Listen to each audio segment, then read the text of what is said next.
여러분 안녕하세요. 도비입니다. 이 문제를 어려워하셨군요. 같이 한번 풀어볼게요. 눈의 피로를 줄이기 위해 VDT 화면과 종이 문서 간의 밝기의 비는 최대 얼마를 넘지 않도록 하는가?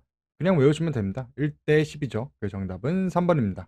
다음 중 영상 표기 단말기를 취급하는 작업장에서 환경의 바탕 색상이 검정색 계통일 경우 추천되는 조명 수준으로 가장 적절한 것은 옆에 이제 해설이 있죠. 법령 문제인데요. 바탕화면이 이제 색깔이 이제 검정색일 때는 300에서 500 이하입니다. 그리고 또 흰색일 때는 500에서 700 러스 이하라고 하네요. 근데 여기 검정색이죠? 그럼 정답은 2번이 되는 것이죠. 다음 중 실내면의 추천 반사율이 높은 것에서부터 낮은 순으로 올바르게 배열된 것은 이거요. 이거 그냥 좀 야매식으로 쉽게 아시면 됩니다. 바닥이랑 가구랑 벽이랑 천장이 있잖아요. 바닥이 있고 여기 소파가 이렇게 있어요. 그리고 또 여기 벽이 있고 여기 천장이 있죠. 위로 올라갈수록 반사율이 높아진다 생각하면 됩니다. 맨 밑에 있는 거 뭐죠? 바닥이죠. 바닥이 그럼 제일 작고 그 다음에 가구죠. 그 다음에 가구가 있고 좀 높이 있는 거 여기 벽이죠. 벽 요거고 그 다음 맨 위에 있는 거 천장이죠. 네, 이렇게 해서 정답은 4번이 되는 거고요. 실질적으로 이제 바닥은 반사율이 20에서 40, 가구는 25에서 45, 벽은 40에서 60, 천장은 80에서 90입니다. 그래서 정답은 4번이에요. 작업장 내부의 추천 반사율이 가장 낮아야 하는 곳은 뭐냐? 이거요, 그냥 이렇게 외우시면 됩니다. 자, 바닥이랑 뭐 벽, 천장, 바닥, 가구 뭐 이렇게 있죠? 자, 바닥이 있고 여기 소파라고 해보죠. 가구, 여기 벽이 있고 또 천장이 있죠? 위로 올라갈수록 반사율이 높아집니다. 그럼 바닥이 제일 낮죠? 네, 일단 정답은 3번이고 바닥이 제일 낮고 그 다음에 가구, 그 다음에 여기 벽이죠? 여기 벽, 그 다음에 제일 높은 거 뭐죠? 천장이죠. 네, 그래서 이렇게 되는 겁니다. 가장 작은 거니까 바닥이죠. 실질적으로 보여드리자면은 바닥의 추천 반사율은 20에서 40, 가구는 25에서 45%, 벽은 40에서 60%, 천장은 80에서 90%라고 해요. 그래서 정답은 3번이 되는 것이죠. 다음 중 작업장의 조명 수준에 대한 설명으로 가장 적절한 것은 작업 환경의 추천 강도비는 5대1 정도다. 아니죠. 3대 1입니다. 틀렸고 천장은 80에서 90% 정도의 반사율을 가지도록 하다. 네, 맞죠. 그래서 정답은 일단 2번이고 작업 영역에 따라 휘도 차이를 크게 한다. 틀렸고 실내 표면의 반사율은 천장에서 바닥순으로 증가시킨다. 아니죠. 위로 올라갈수록 높아진다고 했죠. 그래서 바닥에서 천장의 순으로 증가시키는 거죠. 정답은 2번이 되겠습니다. 음의 강약을 나타내는 기본 단위는 자, 여기 표를 보시면은 데시벨이죠. 이거 폰이죠. 음의 강약을 나타내는 것입니다. 정답은 1번이고 폰트는 이제 글자 수 크기죠. 헤르츠는 이제 주파수, kup터는 이제 눈의 굴절 이상 정도로 표시하는 표준 단위죠. 정답은 1번이 되겠습니다. 다음 중 음의 크기를 나타내는 단위로만 나열된 것은 음이죠. 자, 데시벨 맞죠? 데시벨 맞죠? 폰도 맞아요. 폰도 맞고. 데시벨. 일단 정답은 4번이네요. 니트는 휘도 단위. 칸델라 퍼 제곱미터고 이거는 LB가 아니고 파운드입니다. 1kg는 이거 대학교 때 외웠었는데 454kg입니다. 아, 1파운드는요. 0.454. 그리고 푸사이는 압력 단위죠. 1기압, 뭐 1ATM은 14.7 푸사이. 정답은 4번이 되는 것이죠. 소음을 측정하는 단위는 뭐냐? 데시벨이죠. 정답은 1번이고 시멘스는요 전기전도율 단위래요. 루멘은 광속 단위 뭐 이렇게라도 쓴다고 해요. 거스트는 제가 이거 좀 저도 몰라가지고 탐색을 해봤는데 이게 뭐 항공 쪽에서 쓰이나 봐요. 이게 이제 한국말로 이제 돌풍이라는 뜻이고 일정 시간 내 뭐 대부분 10분이래요. 일정 시간 내에 평균 풍속보다 10노트 이상의 차이가 있으며 순간 최대 풍속이 17노트 이상의 강풍일 때 지속 시간이 초단위일 때 이런 것이라고 합니다. 그래서 정답은 1번이 되는 것이죠. 휘도의 척도 단위가 아닌 것은 FC라고 하죠. 요거는 이제 조도 단위입니다. 조도 단위. 그래서 정답은 1번이죠. 네, 여러분 안녕하세요. 도비입니다. 네, 이 문제를 어려워했었군요. 같이 한번 풀어볼게요. 다음 중 조도의 단위에 해당하는 것은 1번 사항은 휘도 단위고요. 2번 사항은 이제 눈의 굴절을 표시하는 단위고, 요 4번 사항은 광속 단위죠. 조도 단위 요거죠. 정답은 3번입니다. 다음 중 광도의 단위에 해당하는 것은 칸델라 1번이죠. 2번 요거는 조도 단위고, 요 3번은 휘도 단위. 칸델라 퍼 제곱미터라고 하고 이거는 럭스라고 하죠. 조도입니다. 그렇기 때문에 정답은 1번이 되는 것이죠. 환경 요소의 조합에 의해 부과되는 스트레스나 노출로 인해 개인에 유발되는 긴장을 나타내는 환경 요소 복합 지수가 아닌 것은 볼까요 한번. 옥스퍼드 지수 이것도 이제 공식이 있죠. 온도에 대해서 되는 거고, 시료 온도도 이제 온도에 대해서 되는 거고, 열 스트레스도 열에 대해야 되는 거고, 카타 온도가 아닌 거죠. 카타 온도는 뭐냐면요, 체감 온도 분석을 목적으로 이제 카타 온도계를 사용하여 측정한 온도입니다. 그래서 복합 지수는 아니죠. 정답은 그래서 1번이 되겠습니다. 작업장의 시료 온도에 영향을 주는 인자 중 가장 관계가 먼 것은 인자 3개만 아시면 됩니다. 온도, 습도, 공기 유동, 기류라고도 해요. 체온은 아니죠. 정답은 2번입니다. 다음은 100분의 1초 동안 발생한 3개의 음파를 나타낸 것이래요. 네. 음의 세기가 가장 큰 것과 가장 높은 음은 무엇이냐? 한번 볼까요? 자, 음의 세기가 크다. 이거는 음 강도가 크다라는 뜻입니다. 음 강도가 크는 거는 진폭이 크면 클수록 음 강도가 커요. 네, 음 세기가 큰 거죠. 그런 진폭은 뭐냐? 위아래의 크기입니다. 위아래 범위. 그럼 제일 큰 거 뭐예요? 요 굵은 선이죠. 굵은 선은 뭐죠? C죠. 그래서 가장 큰 음은 일단 C. 1번은 안 되죠. 4번 안 되죠. 그럼 가장 높은 음을 한번 볼까요? 가장 높은 음은요, 음 높이가 크다라는 뜻입니다. 파장이 짧을수록 음 높이가 높죠. 그러면 이제 파장이 뭐냐? 파장은 이제 쉽게 생각하면 돼요. 한 바퀴 도는데 이제 0에서 0까지 범위. 0에서 0까지 범위가 작은 거는 뭐죠? 이 점박이들이죠. 요 점박이. 이게 가장 짧죠. 그렇기 때문에 B가 되는 것이죠. 그럼 요것도 안 되고. 그럼 정답은 2번이 되는 것이죠. 여담으로 이제 파장과 주파수는 반비례 관계입니다. 그래서 정답은 2번이 되겠습니다. 다음 중 신호 강도, 진동수에 의한 신호의 상대 식별 등 물리적 자극의 변화 여부를 감지할 수 있는 최소의 자극 범위를 의미하는 것은 뭐냐? 이거를 이제 JND라고 합니다. 변화 감지역이라고 하는데, 신호의 강도, 진동, 이런 것들을 말하는 자극 범위죠. 정답은 4번이 되겠습니다.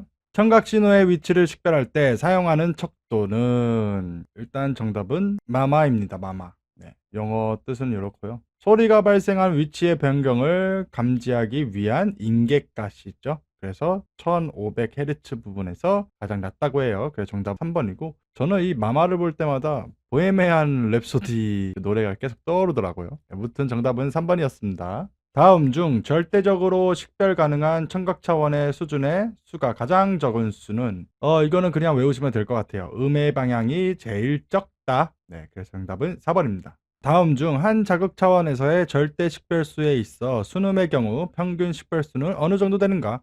그냥 외우시면 됩니다. 5개입니다. 5개. 정답은 그래서 2번이죠. 다음 중 청각적 표시 장치에서 300m 이상의 장거리용 경보기에 사용하는 진동수로 가장 적절한 것은 300m 이상의 장거리용으로는 1000Hz 이하의 진동수를 사용합니다. 그래서 정답은 1번이죠. 800이 1000보다 작으니까요. 네, 여러분 안녕하세요. 도비입니다. 네, 이 문제를 어려워하셨군요. 네, 같이 한번 풀어볼게요. 다음 중 청각적 표시에 대한 설명으로 틀린 것은 JND, 변화감지역이죠. 이거는 이제 인간이 신호의 50%를 검출할 수 있는 자극 차원의 최소 차이다. 맞죠? 2번, 장애물이나 칸막이를 넘어야 하는 신호는 1000Hz 이상의 진동수를 갖는 신호를 사용한다. 아니죠. 1000Hz 이하이죠. 이하. 그래서 정답은 2번이고, 4차원 코드 시스템을 사용할 거 일반적으로 차원의 수가 많고 수준의 수가 적은 것이 차원의 수가 적고 수준의 수가 많은 것보다 좋다. 네, 맞는 얘기죠, 이것도. 마지막, 배경소음과 다른 진동수를 갖는 신호를 사용하는 것이 바람직하다. 그렇죠? 그래서 정답은 2번입니다. 청각신호의 수신과 관련된 인간의 기능으로 볼 수 없는 것은 청각신호 기능으로는 검출이 있고 위치 판별, 그리고 절대적 식별이 있다고 해요. 수능은 아니죠. 이 3개만 외우시면 될 것 같아요. 정답은 2번이었습니다.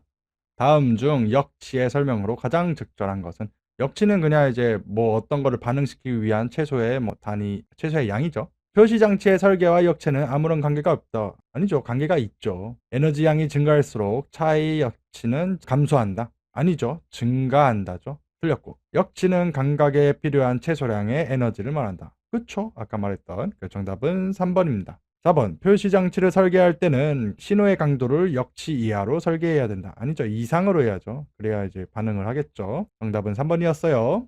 다음 중 눈이 식별할 수 있는 관역의 채소 특징이나 관역 부분들 간의 채소 공간을 의미하는 것은 뭐냐? 채소 특징이나 뭐 관역 부분들 분간을 할 수 있다는 것이죠. 그래서 정답은 1번이고. 옆에 표 보시면은 이제 채소 지각 시력, 뭐 입체 시력 이런 거 이거 동적이죠? 동적 시력 이런 거 나와 있죠. 한번 보시면 될 것 같아요. 정답은 1번이었습니다. 다음 중 시각에 관한 설명으로 옳은 것은 영어들이 나왔네요. 네. 토익 800의 영어 발음, 네, 아주 고급스럽게 한번 말씀드릴게요. 네, 이거는 이제 뭐냐면요, 이제 버니어르 어큐리라고 합니다. 네, 배열 시력이죠. 네, 아주 고급스럽죠. 배열 시력은 뭐냐? 이게 아니고요. 미세한 치우침을 이제 분간하는 능력입니다. 틀렸고, 요거는 이제 미니멈 세퍼러블 어큐리. 이번 건 좀 고급스러웠어요. 네, 요거는 이제 채소 분간 시력입니다. 그래서 이제 눈이 식별할 수 있는 관역의 채소 특징이나 뭐 관역 부분들 간의 채소 공간입니다. 네, 이것도 틀렸고.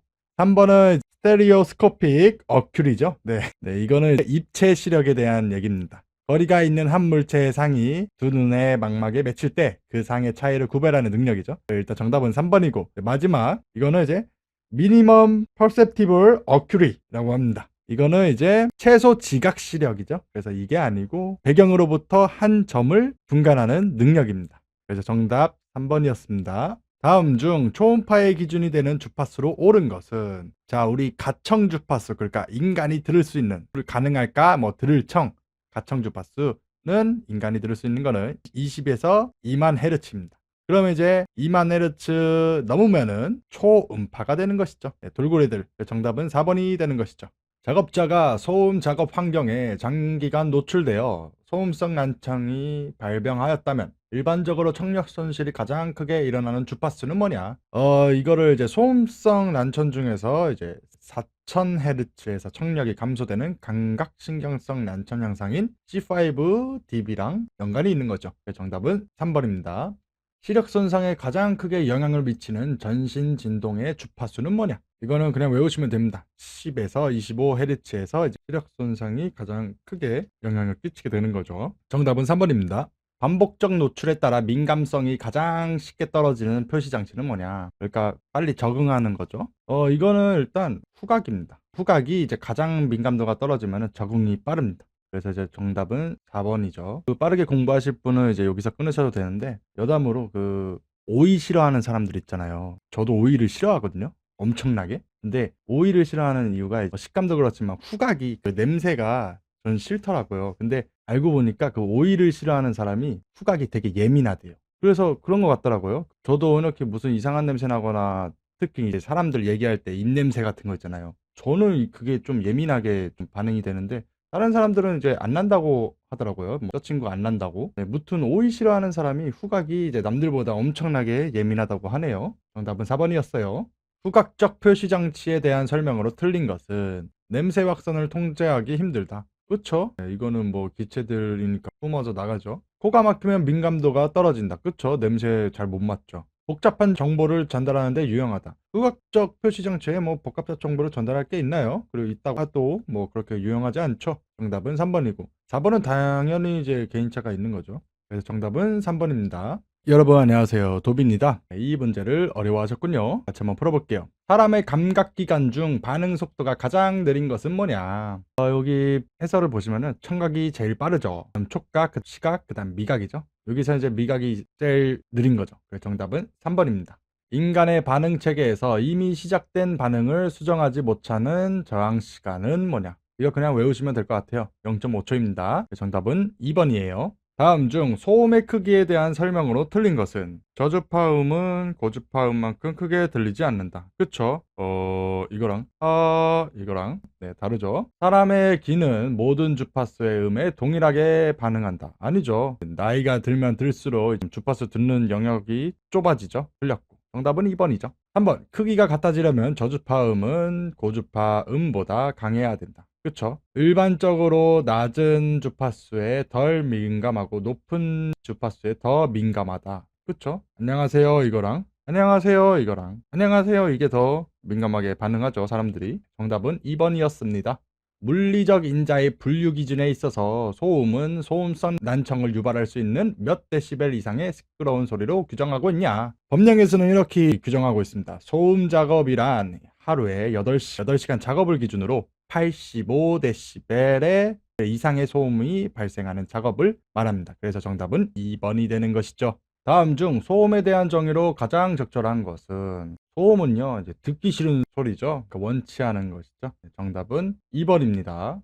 다음 중 소음의 영향에 대한 일반적인 설명과 가장 거리가 먼 것은, 간단하고 정규적인 가업의 퍼포먼스는 소음의 영향이 없으며 오히려 개선되는 경우도 있다. 네, 그렇다고 하네요. 시력, 대비 판별, 암시, 수능, 눈동작 속도 등 감각능은 모두 소음의 영향이 적다. 소음이 크다고 눈동작이 느려지거나 그런 건 아니니까 맞는 얘기죠. 운동 퍼포먼스는 균형과 관계되지 않은 한 소음에 의해 나빠지지 않는다. 그렇죠? 4번 볼까요? 쉬지 않고 계속 실행하는 가업에 있어 소음은 긍정적인 영향을 미친다. 부정적인 영향을 미치는 것이죠. 쉬지 않고 계속하는 거, 단순 반복 할 때 이제 소리 시끄러우면 이제 스트레스 쌓이고 그러겠죠. 정답은 4번입니다. 한 사무실에서 타자기 소리 때문에 말소리가 묻히는 현상을 무엇이라고 하냐? 이거는 이제 음패 효과라고도 하고요, 차패 효과라고도 하고, 마스킹이라고도 합니다. 이게 뭐냐면요, 어느 한음 때문에 이제 다른 음에 대한 감도가 감소되는 현상이죠. 그리고 이제 마스킹 효과의 특징이 있는데요. 이거는 그렇게 중요하지 않은데, 두 음의 주파수가 비슷할 때는요, 마스킹 효과가 커집니다. 그러면 이제 주파수가 이제 같아지면 이제 더 효과가 커지겠죠? 근데 아니에요. 두 주파수가 이제 같을 때는요, 맥동 현상, 우리 심장박동 이렇게 쿵쾅쿵쾅 뛰잖아요. 이렇게 불규칙으로 뛰는 겁니다. 맥동 현상으로 마스킹 효과가 감소돼요. 그리고 또 주파수가 낮은 거는 높은 거 이제 잘 마스킹 하는데, 높은 거는 또 낮은 음을 마스킹을 잘 못한다고 해요. 아무튼 그렇게 중요하진 않았어요. 정답은 4번이었습니다. 작업장에서 발생하는 소음에 대한 대책으로 가장 먼저 고려해야 할 적극적인 방법은 뭡니까? 이런 거죠. 가장 적극적인 것은 일단 그 소음원에서 나오는 소음 자체를 없애는 것이죠. 통제를 하는 것이죠. 끄던가 부시든가 네, 그런 거죠. 제거하든가. 정답은 1번이죠. 소음원도 이것도 맞긴 하지만 이거는 그냥 저 멀리 두거나 그런 것 뿐이죠. 정답은 1번입니다. 다음 중 연마 작업장의 가장 소극적인 소음 대책은 뭐냐? 연마는 그냥 이렇게 표면이 거칠거나 튀어나오면 다듬는 거예요. 소리가 시끄럽게 나겠죠. 소극적인 소음 대책은 방음 보호 용구, 그러니까 기마개나 기덮개를 착용하는 것이 가장 소극적인 것입니다. 이게 이제 많이들 이해를 못 하더라고요. 왜 소극적인 게 보호구를 쓰는 거냐? 뭐냐면요, 스피커에서 소리가 엄청나게 나요. 사람은 이렇게 있고. 가장 적극적인 건 뭐냐면요, 이거 없애는 거예요. 중단하거나 아니면 멀리 두거나. 근데 이렇게 해도 소음이 난다. 그러면은 이제 쉽게 생각하면은, 에휴, 그래도 안 되나 보네. 소음이 들리나 보네. 에이, 내 귀를 막자. 이겁니다. 그림 잘 그렸죠? 그래서 정답은 2번이 되는 것이죠. 소음을 방지하기 위한 대책으로 틀린 것은 뭐냐? 소음원 통제하는 거 맞죠? 차폐 장치 맞죠? 소음원을 격리한다. 다른 데로 두거나 연속 소음에 노출시킨다. 이거는 말 그대로 노출되는 거니까 방지책이 아니죠. 정답은 4번입니다. 여러분 안녕하세요, 도비입니다. 이 문제를 어려워하셨군요. 같이 한번 풀어볼게요. 소음성 난청 유소견자로 판정하는 구분을 나타나는 것은, 이거 법령에 있는 표이거든요. 소음성 난청은 이제 직업병입니다. 시끄러운 곳에서 계속 일해가지고 그게 D1에 해당하는 것이죠. 정답은 3번입니다.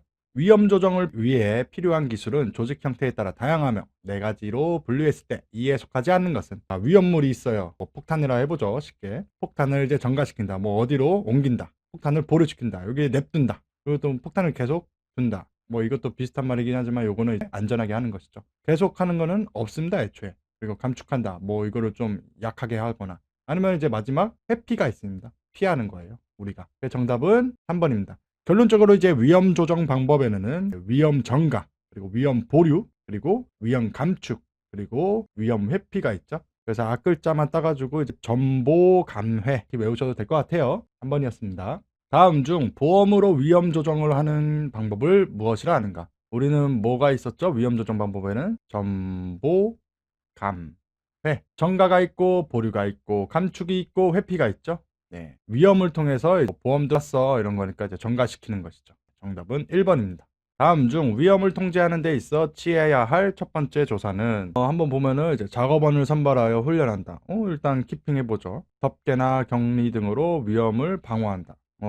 이것도 뭐 가장 중요한 건 아니죠. 설계 및 공정 계획 시에 위험을 제거토록 한다. 제거하는 게 제일 최우선이죠. 정답은 3번입니다. 위험 처리 방법에 관한 설명으로 틀린 것은 위험 처리 대책 수립 시 비용 문제는 제외된다. 아니죠. 항상 돈도 생각을 해야 되는 것이죠. 그래서 정답은 1번이고 뭐 나머지들 한번 보시면 될 것 같아요. 이거 보류랑 정관을 이제 보험 들으는 거 뭐 이런 것들 있고 이런 것들도 있는 거 다 맞는 얘기죠. 무조건 한번 읽어보세요. 체내에서 유기물을 합성하거나 분해하는 데는 반드시 에너지의 전환이 뒤따른다. 이것을 뭐라고 하냐? 대사라고 하죠. 생물체 내에서 일어나고 있는 에너지의 방출, 전환, 변환, 저장, 이용의 모든 과정을 대사라고 합니다. 그래서 정답은 3번이죠. 에너지 대사율에 관한 설명으로 틀린 것은 작업 대사량은 작업 시 소비 에너지와 안정 시 소비 에너지의 차로 나타낸다. RMR, 그러니까 에너지 대사율은 작업 대사량을 기초 대사량으로 나눈 값이다. 그렇죠? 네, 기분의 작 이렇게 된 거죠. 3번 산소 소비량을 측정할 때 더글라스 백을 이용한다. 이거 그냥 비닐봉지 같은 그런 거예요. 기초 대사량은 의자에 앉아서 호흡하는 동안에 측정한 산소 소비량으로 구한다. 아니죠. 이거는 그냥 생명 유지에 필요한 단위 이제 시간당 에너지량이죠. 그래서 의자에 앉아서 호흡하는 그런 건 아닙니다. 정답은 4번이 되겠죠. 작업 종료 후에도 체내에 쌓인 젖산을 제거하기 위해 추가로 요구되는 산소량을 무엇이라 하는가? 이거를 이제 산소 부채 그리고 또 산소 빛이라고 합니다. 작업을 운동이라고 비유하면은 운동을 다 했는데도 계속 핵객되거나 숨차는 거. 그래서 제가 정확한 정보인지는 모르겠는데 몇몇 헬스 트레이너 분들은 이 산소 부채를 이용한다고 해요. 이제 그 산소 부채면 이제 힘드니까 거기서도 칼로리 소모가 된다고 한다고 하더라고요. 자세한 건 모르겠습니다, 저도. 네, 정답은 3번이에요. 성인이 하루에 섭취하는 음식물의 열량 중 일부는 생명을 유지하기 위한 신체 기능에 소비되고 나머지는 일을 한다거나 여가를 즐기는 데 사용될 수 있다. 그쵸? 이 중 생명을 유지하기 위한 최소한의 대사량을 무엇이라 하는가? BMR이라고 하죠. 기초 대사량. 생명 유지에 필요한 단위 시간당 에너지량입니다. RMR은 이제 에너지 대사율이고 GSR은 이제 피부 전기 반사라는 것입니다. 그리고 EMG는 이제 근전도라고 해요. 정답은 1번이 되는 것이죠. 한겨울에 햇볕을 쬐면 기온은 차지만 따스함을 느끼는 것은 다음 중 어떤 열구한 방법에 의한 것이냐? 한번 볼까요? 대류는 유체 내 열전달이죠. 이제 매개체가 유체여야 되는 것이고 복사는 이제 별도의 매질 없이 그러니까 매질이 교환시켜주는 매개체인 거죠. 매질 없이 이제 전파되는 현상. 요거죠. 복사죠. 네. 전도 고체에서 이제 고체 간 직접 접촉으로 이제 열 전달이 되는 것이고 증발은 그냥 이제 수분이 증발하다 그런 뜻이죠. 정답은 2번입니다. 다음 중 신체와 환경 간의 열 교환 과정을 가장 올바르게 나타낸 식은 단 W는 1, M은 대사, S는 열 축적, R은 복사, C는 대류, E는 증발, 클로는 의복의 단열률이다. 일단 신체와 환경 간의 이제 열 교환 식은요. 네, 이제 열 축적이라고도 하죠. S는 일단 정답은 요거예요. 열 축적은 대사 마이너스 1 플러스 마이너스 복사 플러스 마이너스 대류 마이너스 증발입니다. 2라는 거는 이제 열을 소모시키는 거죠. 그러니까 마이너스고 요 복사랑 대류는 마이너스가 될 수도 있고 플러스가 될 수도 있는 것이죠. 증발은 이제 열을 빼앗아 가는 거죠. 그러니까 마이너스 고정이 그런 것입니다. 그래서 정답은 2번입니다. 즉 이 클로는 낚시인 것이죠. 여기에 낚이면 안 돼요.